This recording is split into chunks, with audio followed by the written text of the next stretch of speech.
We knew the world would not be the same. A few people laughed, a few people cried, most people were silent. I remembered the line from the Hindu scripture, the Bhagavad Gita. Vishnu is trying to persuade the prince that he should do his duty, and to impress him, takes on his multi-armed form and says, "Now I am become death, the destroyer of worlds." I suppose we all thought that, one way or another. My childhood did not prepare me for the fact that the world is full of cruel and bitter things.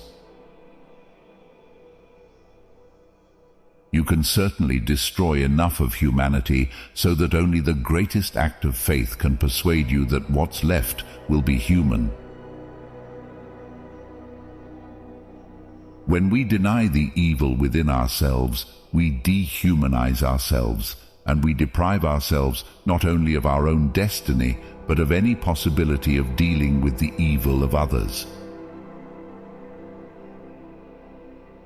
The best way to send information is to wrap it up in a person.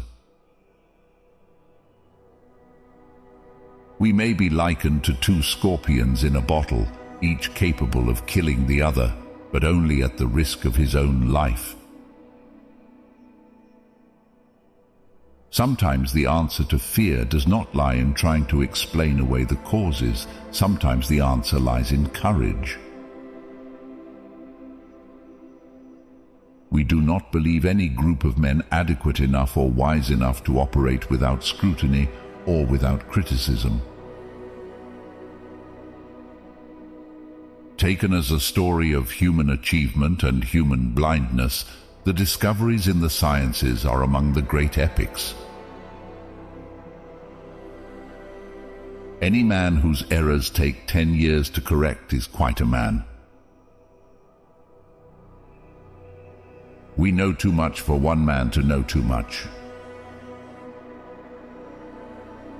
The physicists have known sin, and this is a knowledge which they cannot lose.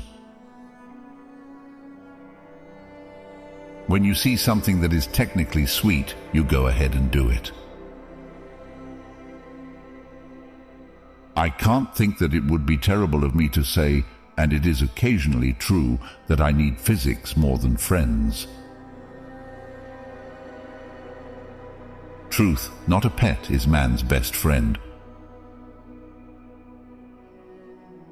The greatest of the changes that science has brought is the acuity of change, the greatest novelty, the extent of novelty. We hunger for nobility, the rare words and acts that harmonize simplicity and truth. In a free world, if it is to remain free, we must maintain with our lives if need be, but surely by our lives, the opportunity for a man to learn anything.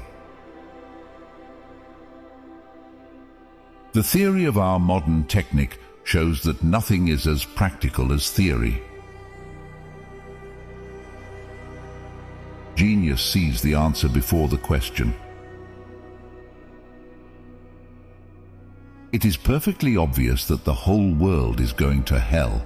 The only possible chance that it might not is that we do not attempt to prevent it from doing so. There must be no barriers for freedom of inquiry. There is no place for dogma in science. The scientist is free and must be free to ask any question, to doubt any assertion, to seek for any evidence, to correct any errors. The optimist thinks this is the best of all possible worlds. The pessimist fears it is true. To try to become happy is to try to build a machine with no other specifications than it shall run noiselessly. The peoples of this world must unite or they will perish. No man should escape our universities without knowing how little he knows. Science is not everything, but science is very beautiful. When you see something that is technically sweet, you go ahead and do it. and you argue about what to do about it only after you have had your technical success. That is the way it was with the atomic bomb.